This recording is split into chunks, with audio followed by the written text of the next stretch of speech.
Bueno, para ponernos un poco en contexto, yo diría que de estos 4 ponentes que tenemos aquí, lo que les une es que han cambiado lo que estaban haciendo anteriormente y ahora se dedican a algo nuevo y con éxito, son emprendedores. Y yo creo que su punto de vista va a ser interesante para nosotros porque no podemos negar que la eclosión esta digital que hemos vivido nos ha pillado a todos muy descolocados y ahora estamos intentando ubicarnos, cada uno en su ámbito. Y esto es una realidad, ¿no? Yo creo que Internet ha cambiado el sector editorial y en la autoedición yo creo que ha producido una revolución. Para hablar de esta revolución tenemos aquí a mi mano izquierda a Roger, los tenía Roger Domingo. Bueno, es director editorial de varios sellos dentro del Grupo Planeta. Anteriormente ha desarrollado puestos de editor en papel, de e-learning, contenidos digitales, diseño y arquitectura de tiendas online. Lo que yo creo que le coloca en una posición de conocimiento integral del sector editorial. A su izquierda está Sergio Mejías, que es ingeniero técnico de sistemas y en la actualidad es director y cofundador de la plataforma de autoedición Bubok, plataforma líder en España en el mundo de la autoedición. Natalia Gómez de Pozuelo viene del mundo de la empresa multinacional en el sector de la comunicación y en 2008 lo deja todo para seguir su sueño, que es la escritura. Desde entonces participa como ponente en numerosos congresos, en programas de radio, televisión, ha publicado 10 libros hasta ahora y numerosos artículos de opinión también. Y Eva García Sainz de Urturi es una escritora híbrida. Viene de trabajar en varios puestos de alta dirección en el sector óptico, pero en 2012 irrumpe en el mundo literario tras autopublicar La saga de los longevos en Amazon, una novela que se convierte en un fenómeno viral en las redes sociales. Posteriormente publica indistintamente con editoriales tradicionales y KDP. Bueno, yo para empezar te quería preguntar a ti, Roger, ¿tú crees que la autoedición se ha convertido en un serio adversario? En un serio adversario, no, en absoluto. Creo que es un complemento. Sí, sí, yo estoy personalmente encantado con la autoedición y desde un punto de vista personal, porque me queda mucho trabajo, evidentemente, y porque creo que es el futuro de muchos autores. No ya ahora mismo o dentro de unos años o porque estemos en una burbuja, sino para siempre. Es decir, yo creo que estamos en un cambio de paradigma y hay que cambiar el paradigma. Es decir, de un tiempo a esta parte, cuando una persona escribía un libro, pues lo que hacía era buscar una editorial que se lo publicara. Ahora yo creo que ha llegado un punto en que tiene que ser al revés.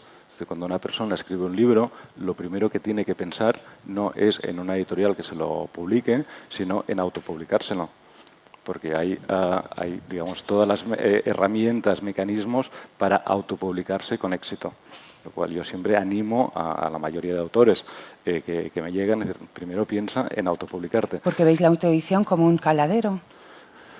Bueno, porque veo es un caladero, pero sobre todo creo que simplemente es frustrante para los autores, sobre todo para los autores noveles, querer publicarse. Yo les digo, tenéis que cambiar el chip. Es decir, básicamente, debido a la crisis, comentaba ayer a Javier, ¿no?, que había caído el mercado un 40%, desde las editoriales ya no pueden absorber el número de títulos o no pueden publicar el número de títulos que se publicaba antes, con lo cual van a ser mucho más exigentes. Simplemente no hay espacio en las editoriales. Hay un ejemplo tangible, ¿no?, que cualquier persona lo puede ver, y yo muchas veces se lo digo a los autores. Es decir, vete a una librería, y las librerías ahora sabemos que sobre todo las grandes cadenas publican sobre todo novedades, apenas tienen fondo, y sobre tiene novedades con una rotación muy alta. Es decir, los libros están en las tiendas de los grandes almacenes una semana, 2, 3, esto es como el cine, ¿no? Te lo juegas todo el primer fin de semana. Y yo le digo, vete a una librería, vete a un FNAC, vete a un Vips, vete a cualquier tienda de Sgel, de los que están en los AVEs, en los aeropuertos, y piensa si tu libro podría estar allí. ¿Tendría cabida tu libro allí? Claro, y ahí te das cuenta que hay 50 referencias. 50 referencias, de las cuales 15 son celebrities varias, 10 o 10, 15 son pues autores de literatura consagrados, Y luego el resto pues son los libros de cocina de Carlos Arguiñano, guías de viaje, etcétera, etcétera. Es decir, tu libro, que eres un autor novel no conocido, con un tema nicho seguramente, o una primera novela, ¿tendría espacio ahí? Y la pregunta es obvia, no tendría espacio. Por tanto, no necesitas que una editorial te publique, porque en caso de que una editorial te publicara, lo más seguro es que al final del trayecto, y el final del trayecto, o sea, las 3 semanas de publicar el libro, ni tú ni el editor estéis contentos, porque le vas a pedir al editor cuántos libros se han vendido, y te dirá que se han vendido 150 o 200 o 500, da igual, pero que en ningún caso será digamos, una decisión que tenga sentido. O sea, las editoriales cada vez más están para aquellos autores que tengan mucho potencial y puedan hacerse todavía más grandes, o para aquellos autores ya conocidos que gracias, digamos, a las herramientas que tiene la editorial, a los departamentos de marketing y de comunicación de la editorial, pueden convertir lo que podría ser un pequeño oleaje en un gran tsunami. Pero digamos, la capacidad de la editorial ahora básicamente es de potenciar esa capacidad de ventas. ¿Tú qué piensas, Sergio? O sea, ¿tú crees que hay sitio para todos? ¿Tú te consideras un editor del siglo XXI? Lo que está diciendo Bueno, cada vez hay menos Roger. sitio en general. Hay poco sitio y es muy complicado. Lo que sí que ahora hay una oportunidad para todos. Eso sí que es lo que ha cambiado, ¿no? Y creo que eso sí que es del siglo XXI. O sea, el gran cambio es que todos tienen la oportunidad, por unas vías, por otras. Pero bueno, el sitio es más complicado, pero es complicado en general en el sector, ¿no? No es algo que dependa de la autoedición o... Ya. Y tú, Natalia, por ejemplo, eres una autora que empezaste tradicional y luego migraste a la autopublicación. ¿Qué ventajas y desventajas tú has visto en cada uno de los sitios donde has publicado? Bueno, para mí no es una migración, es una cohabitación. Es decir, sigo publicando en edición tradicional y sigo autopublicando. Realmente mi voluntad, y yo creo que la de muchos escritores, Eva, y si hay alguno más por aquí, es vivir del oficio. Es decir, tiene mucho misterio. Un fontanero vive de su oficio, un médico también, un abogado también, y los escritores muy pocos viven de su oficio. ¿Cuántos escritores habrá en España actualmente? 10. 100.000, ponemos una cifra, 100.000. ¿Cuántos viven de su oficio? Aquí hablo con 2 editores. ¿1.000, 2.000 viven de su oficio? Y eso ya es mucho. Bueno, no, para nada. Pero bueno. Yo creo que no llega, y estamos hablando de un 1%. ¿Imagináis si solo el 1% de los fontaneros pudieran vivir de ello? Entonces yo creo que a mí me ha llevado, yo creo, mi sombrero de marketing a lanzarme, porque yo me di cuenta que con editorial tradicional vendí, yo creo que fueron 7.000 libros de un título, es decir, una venta razonablemente buena, diría yo, y aún así los ingresos que uno percibe por un trabajo que son meses y meses y meses de estar dedicándole amor, cariño, aprecio a ese texto, al lector que va a estar detrás, se convierten en 5.000 euros. Sí. ¿Quién puede vivir un año con 5.000 euros? Entonces, es un poco, yo creo que en mi deseo de aplicar mi gorra de marketing al sector editorial, pues es lo que estoy intentando hacer. De hecho, hemos hecho una experiencia, Sergio y yo, interesante, todavía no tenemos resultado, es que es un híbrido, es con el Código del Garbanzo, que es uno de mis últimos libros, el mantener yo, digamos, la edición independiente, pero que llegue también a librerías, porque el problema que nos encontramos con la autoedición es que en digital vendemos muy bien, los escritores que utilizamos la autoedición, pero en papel no llegamos. Entonces, y yo creo que todos en el sector estamos probando nuevas formas de que cada uno ocupe su lugar, ¿no? En el espacio que hay de la creación de contenidos. Eva, si tú nos puedes contar tu experiencia como escritora híbrida, sobre todo haber tenido una gran proyección en Amazon y luego de repente Planeta te compra, ¿no? Sí, bueno, me compra, eso queda un poco esclavista. Ya. Compra los derechos de algo que escribí, así. Venga. Y me siento mejor. No, ahora en serio. La experiencia fue que bueno, en eso del 2009 se me ocurre la loca idea de escribir novela en el momento más ocupado de mi vida, porque tenía mi plaza en la Universidad de Alicante, tenía un hijo de 1 año, otro hijo de 2.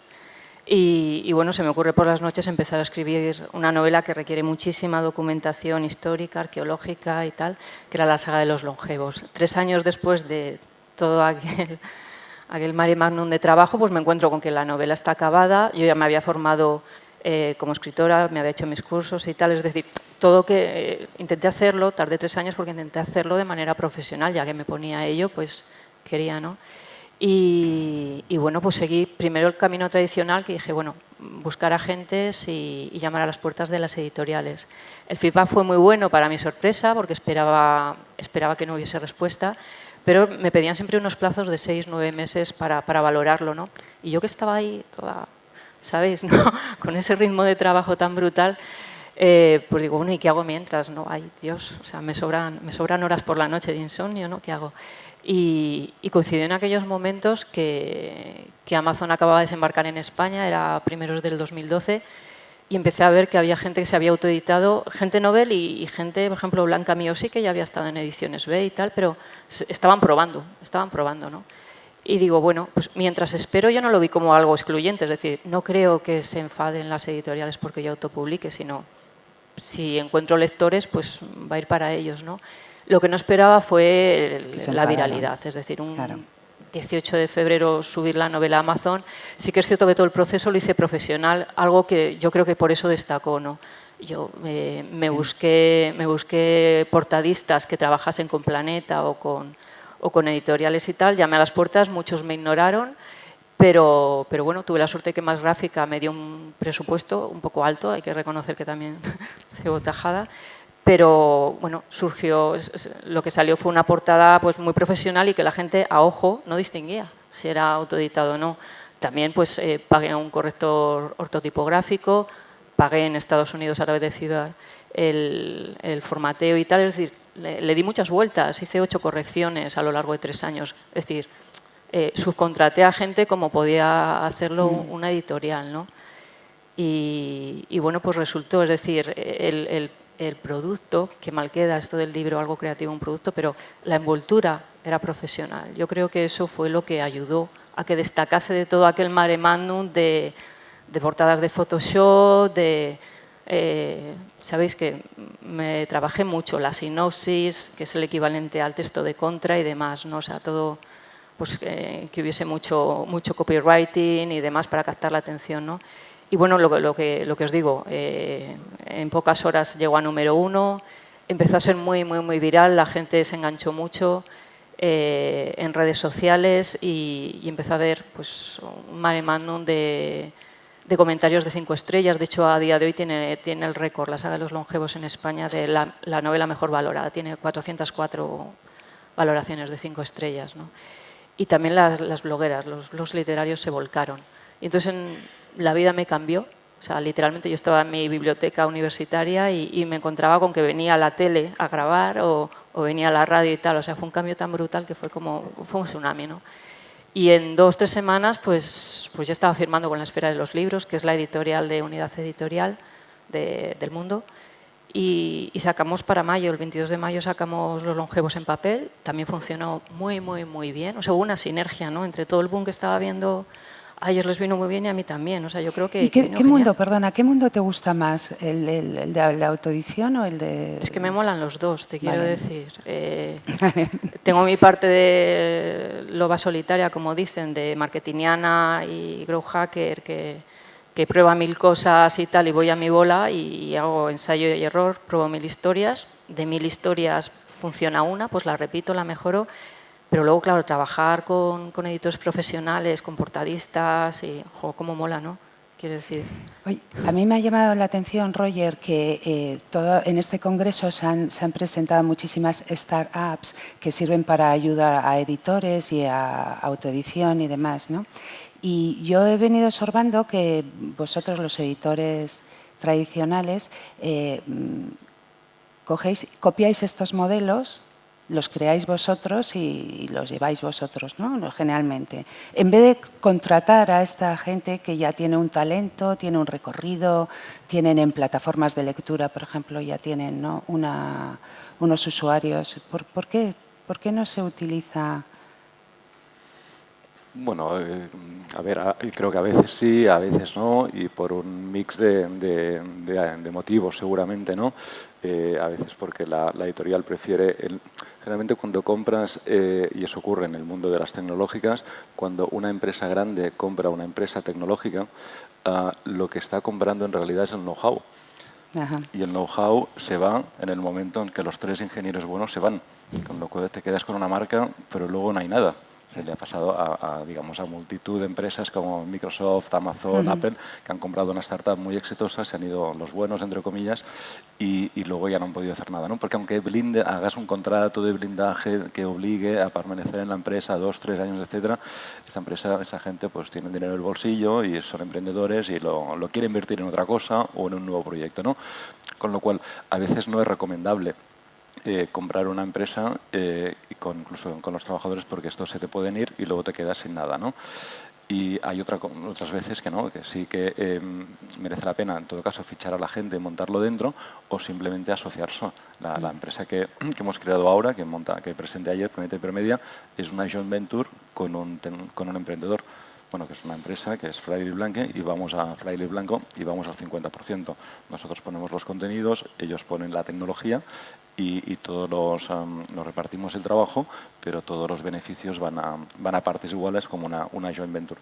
Con lo cual, yo creo que en general tienes razón, pero digamos, es cierto lo que dices, pero los motivos cabe buscarlos un poco también en la propia idiosincrasia del mercado. Bueno, yo tengo 1000 preguntas, pero como solo quedan 8 minutos, no sé si tenéis alguna pregunta o si no seguimos conversando. ¿Hay alguna pregunta? No se ve nada desde aquí. Bueno, pues el tema de los metadatos que venían hablando en la mesa anterior. Creo que vivimos en una época en la que tenemos información sobre todo, ¿no? O sea, puedes saber quién está leyendo, quién no. Esto que os hace más sabios, pero ¿lo estáis utilizando tú como editor de plataforma? Sí, claro. Y luego vosotras? ¿Lo utilizáis realmente final, como táctica de mercado, digo, para claro, aplicar luego? Pues nosotros lo llevamos dentro del principio. Bueno, cuando decía él lo de comprar o asociarse con alguien, ¿no? Digo, al hilo de esto, ¿no? Es imposible. Es decir, yo he ido a editoriales grandes donde ellos hacen sus propios maquetadores de pub. En vez de comprar una herramienta que existe, ¿no? Si tiran 5 informáticos un año, una herramienta que les cuesta 80.000 euros. Bueno, por eso no compran y por eso no hacen ciertas cosas.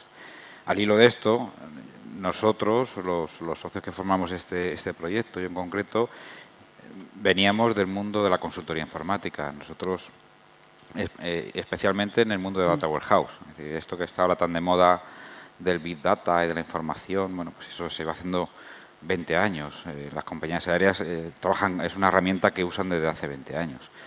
Y eso lo hemos aplicado aquí. Nosotros registramos todo, guardamos todo. Y esa información la usamos continuamente. ¿La usáis con fines de marketing? Claro. Es vital, eso es lo que tú puedes saber de lo que hay, ¿no? Si esa gente se está viniendo, te da mucha información, cógela, úsala bien, pero úsala, claro. Oye, ¿vosotras dónde ganáis más? ¿De autoeditadas o en otra? Yo estaba sacando las cifras para venir aquí y contároslas.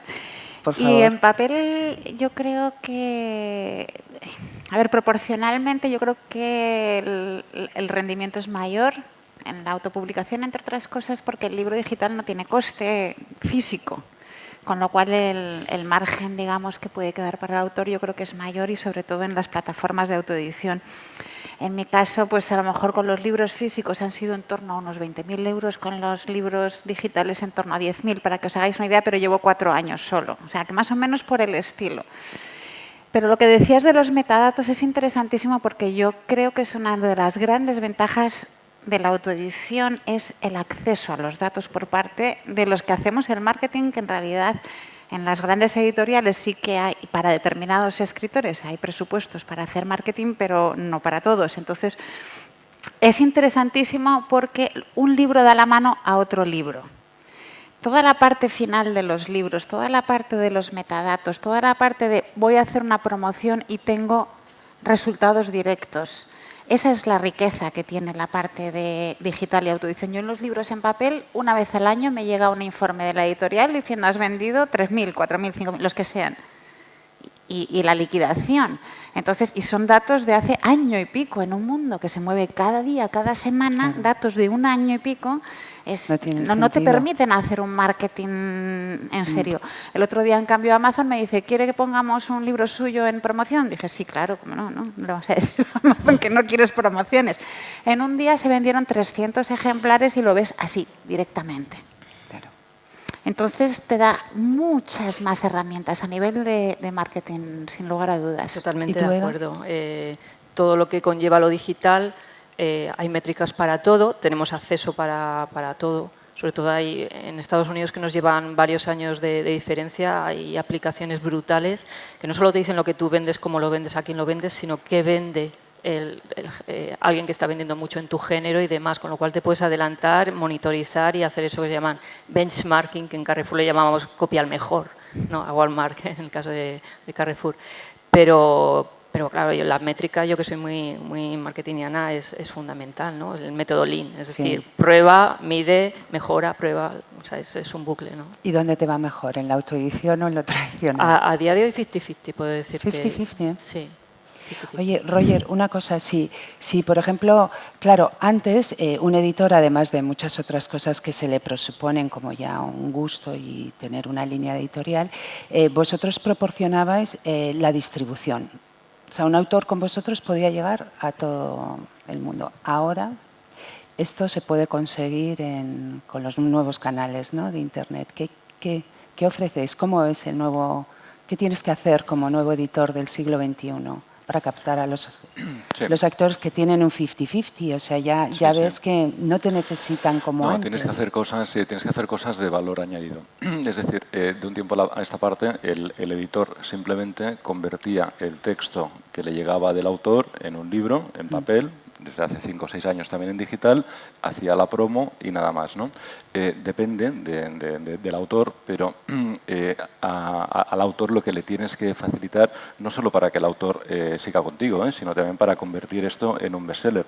Es decir, por ejemplo, en nuestro caso, cuando apostamos por un libro, ya hemos dejado de hacer solo el libro. Hacemos el libro en papel, el mismo día sale el libro en digital, pero paralelamente a la redacción del libro preparamos una conferencia, vendemos al autor en conferencias y que es donde se venden los libros, sobre todo los autores que hacen muchas conferencias. Al mismo tiempo, desde ahora hacemos el curso online, con lo cual el mismo contenido, la misma idea, se vende en formato libro, se vende en formato conferencia, que para el autor suele ser, digamos, el beneficio suele ser mucho mayor, se vende en formato curso online y paralelamente trabajas con una serie de medios con los que hay una confianza para convertir este autor en un personaje mediático para que venda más.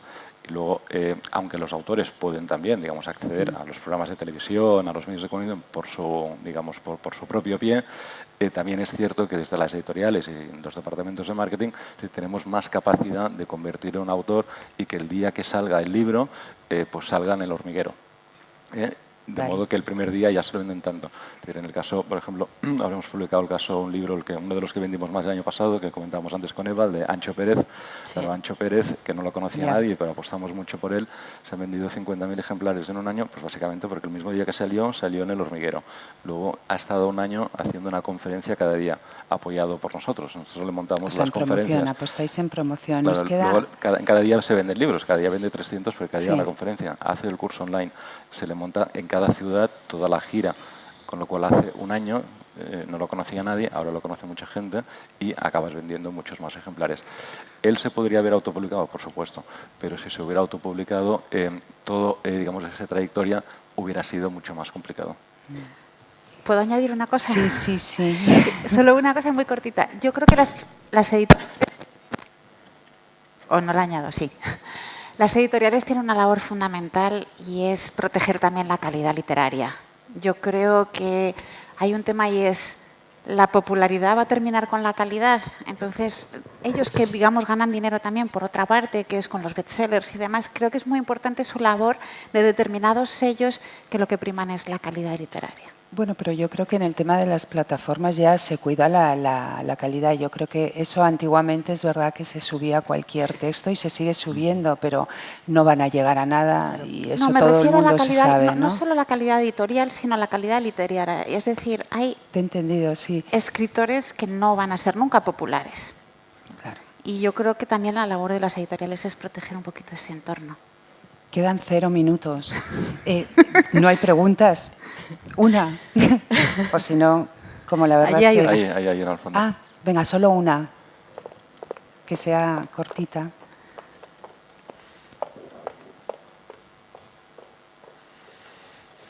Hola. Mira, mi pregunta es la siguiente. Algo que es interesante, por ejemplo, que está pasando con, digamos, lo que pasó con Kickstarter en tema de colaboración en el gremio de las startups, era que Kickstarter sirvió como un primer nivel de validación a un público. Era una campaña de marketing brutal, gratis, hacia posibles early adopters de esta idea, ¿verdad? Y algo que me llama la atención con esta charla es que da la sensación como que están dos actores que se pueden complementar, van en direcciones opuestas. Es decir, es muy curioso porque no se ha dado iniciativas que ustedes los escritores funcionaran dentro de plataformas de colaboración donde empiezan a validar y luego las editoriales se sumaran también dentro de una plataforma horizontal que generara esta misma colaboración. Lo mismo que está haciendo Kickstarter y luego las digamos, plataformas que replicaron el modelo de Kickstarter y se sumaron las venture capitalists. A la larga, un poco acompañan el ciclo de maduración, en este caso de empresas, de startups, pero en el caso de editorial sería lo mismo, de libros, porque hay un proceso de maduración y ustedes lo han mencionado. Me llama la atención es porque quieren, o sea, porque no se está sumando o porque no hay esta lógica que es heredada del digital, de que es colaboración entre todas las partes. Y eso hace que generen más innovaciones. Es algo que no entiendo mucho por qué pasa. Contestar brevemente porque tenemos que cumplir No he el... entendido bien. Nosotros hemos trabajado con muchas plataformas de crowdfunding, si es a lo que te refieres. Es decir, a muchos libros que hemos publicado en papel han nacido porque ha habido un proceso de crowdfunding que lo ha permitido y lo hemos hecho entre el autor, el departamento de marketing, y haciendo una serie de beneficios, ¿no? Pues una edición firmada, una edición especial, etcétera, etcétera. Y no creo que vayan tan separados. Lo que pasa que simplemente un autor se autopublica, pues se hace su marketing, como ha hecho Eva muy bien, etcétera, etcétera. Cuando va de la mano de la editorial, al final es también una joint venture. Y publicar un libro no deja de ser una startup. Y ambas partes, digamos, se funden con un mismo objetivo y cada uno pone de su parte. Bueno, pues yo lo siento muchísimo, tenemos que acabar. Muchas gracias.